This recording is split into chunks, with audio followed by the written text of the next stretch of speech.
Setelah Adrian yang tidak terima karena dirinya dari dulu merasa diperlakukan otoriter oleh ibunya dan selalu disalahkan atas semua yang telah dilakukannya dan tidak pernah dianggap oleh ibunya.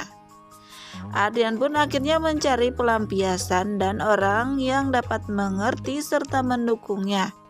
Namun Adrian pun berlabuh di tempat yang salah, yaitu kepada si April, si wanita genit, yang pada akhirnya kini Adrian pun semakin terperangkap dalam rayuan maut si April. Semakin kesal ketika melihat kelakuan Adrian yang tentunya telah terbujuk rayu si wanita gatal ataupun si wanita genit, April hingga kini Adrian tega telah membohongi Maya dan ibunya, serta melakukan hal di luar batas antara April dan Adrian, sehingga kini Adrian pun tidak dapat terlepas dari perangkap jahat April untuk memisahkan Adrian bersama Maya serta menghancurkan rumah tangganya. Dan terlihat di pagi hari April masih mencoba membujuk Adrian setelah Adrian semalaman tidur dengannya. Dan di sini April pun mencoba mempengaruhi Adrian agar tetap tinggal bersamanya. Namun ketika April dan Adrian pun akan berciuman dan bermesraan, tiba-tiba ada sesosok lelaki yang turun dari mobilnya dan dari kejauhan memanggil April. Sehingga April serta Adrian pun kaget dan terlihat grogi salah tingkah dengan kehadiran lelaki tersebut. Dan ternyata lelaki tersebut adalah John, bos sekaligus sepupu terdekat dari Nino, yaitu suami April. John pun yang menyaksikan bagaimana istri dari sepupunya tengah bersama lelaki dan bertanya siapakah lelaki yang bersama dengan April. Namun April pun dengan pintarnya beralasan jika Adrian adalah agen asuransi yang menawarkan asuransi terhadap April.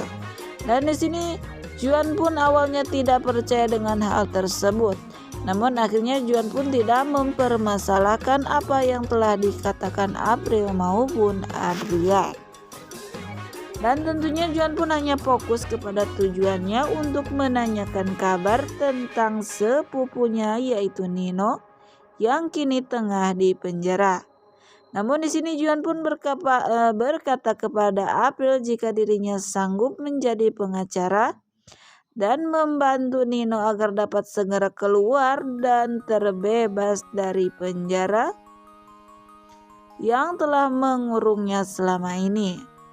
Namun di adegan lainnya juga terlihat Rangga yang tidak fokus ketika yang sangat fokus ketika memandangi video Dewi di laptopnya yang tengah belajar menjadi reporter untuk mewawancarai meliput berita di portal milik perusahaan Rangga. Dan terlihat Gladys pun yang tidak diperdulikan oleh Rangga walaupun dirinya tepat berada di hadapan Rangga. Di sini Gladys pun terlihat kesal kepada Adrian kepada Rangga karena Rangga terlalu fokus memperhatikan Dewi yang berada di video di laptop Rangga. Gladys pun yang sangat kesal menutup laptop yang tengah dipandangi oleh Rangga. Namun Rangga pun di sini seolah-olah bersikap konyol karena malu kepergok oleh Gladys tengah memandangi dan tersenyum-senyum melihat video Dewi yang tengah belajar mengajukan beberapa pertanyaan. Namun di sini Rangga pun tidak terlihat sangat bucin terhadap Dewi apalagi di hadapan Gladys. Akhirnya Rangga pun menyuruh agar Gladys meminta Dewi segera masuk ke dalam ruangannya.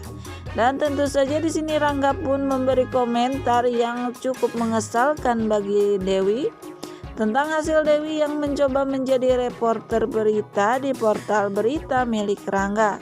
Namun ternyata menurut penilaian Rangga ternyata kemampuan Dewi pun masih sangat mentah. yang pada akhirnya Dewi pun memaklumi hal tersebut dan berniat untuk mencarikan orang yang memang dapat menggantikan posisinya. Namun semakin jelas jika Rangga tidak ingin sekali harus berjauhan dengan Dewi dan selalu ingin bersama-sama. Namun Rangga pun tetap ingin jika Dewi yang akan mewawancarai Haryadi Baskoro. Dan di sini Dewi pun dibuat bingung dengan sikap Rangga yang awalnya menyuruh Dewi hanya untuk mengikuti teks saja yang diberikan oleh Rangga. Namun kini Rangga pun menyuruh Dewi untuk tidak terpaku kepada teks saja ketika bekerja di lapangan. Yang akhirnya Rangga maupun Dewi pun segera berangkat untuk melakukan wawancara bersama Baskoro Haryadi. Namun di adegan selanjutnya Juan pun menjenguk Nino yang di penjara. Namun di sini tentunya Nino menanyakan istrinya dengan mengatakan jika April juga tidak pernah menjenguk Nino lagi akhir-akhir ini. Namun ternyata Juan pun curiga dengan apa yang baru saja dilihatnya ketika Adrian bersama April menyamar sebagai petugas agen asuransi. Namun di sini Juan mencoba mengatakan apa yang tengah dilihatnya kepada Nino dan tentu saja melihat April bersama agen asuransi, dan di sini Juan pun merasa curiga terhadap April dan Adrian. Apa mungkin pegawai ataupun agen asuransi membawa mobil yang sangat mewah? Namun Juan pun merasa sangat aneh dengan tingkah laku April yang grogi saat dirinya datang menghampiri dan memanggil April bersama pria tersebut.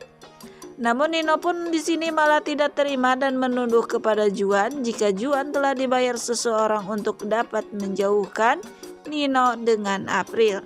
Namun di sini Juan pun mencoba menenangkan Nino yang sangat emosi tentunya dan tak terima akan hal tersebut. Dan di sini Juan pun mencoba memulai proses Juan yang akan menjadi pengacara Nino agar Nino dapat cepat terbebaskan dari penjara. Namun ketika Dewi dan Rangga serta Gladys akan mewawancarai dengan Pak Baskoro di hotel, dan ternyata banyak sekali wartawan yang ingin sekali mewawancari Pak Baskoro. Namun ternyata Pak Baskoro pun hanya ingin diwawancarai oleh Dewi saja. Maka dari itu di sini Dewi pun mencoba pura-pura kesakitan karena kandungannya. Namun ternyata Rangga yang sempat tidak peka terhadap Dewi yang pura-pura kesakitan terlihat emosi dan bertanya kepada Dewi siapa lagi yang telah menghamilinya. Namun dengan begitu Pak Rangga pun dengan sigap menggendong Dewi berjalan menyusuli lorong hotel untuk dapat bertemu dan mewawancari Pak Baskoro Haryadi yang hanya ingin diwawancarai oleh Dewi sendiri. Nah pemirsa, mungkin itulah sekilas ulasan yang dapat channel ini hadirkan. Dan bagi kalian yang masih penasaran dengan alur cerita selanjutnya, saksikan keseruan sinetron Dewi Rindu yang tayang setiap hari pukul 19.30 waktu Indonesia Barat hanya di SCTV 1 untuk semua. Sekian dan terima kasih, saya pamit undur diri. Wassalamualaikum warahmatullahi wabarakatuh.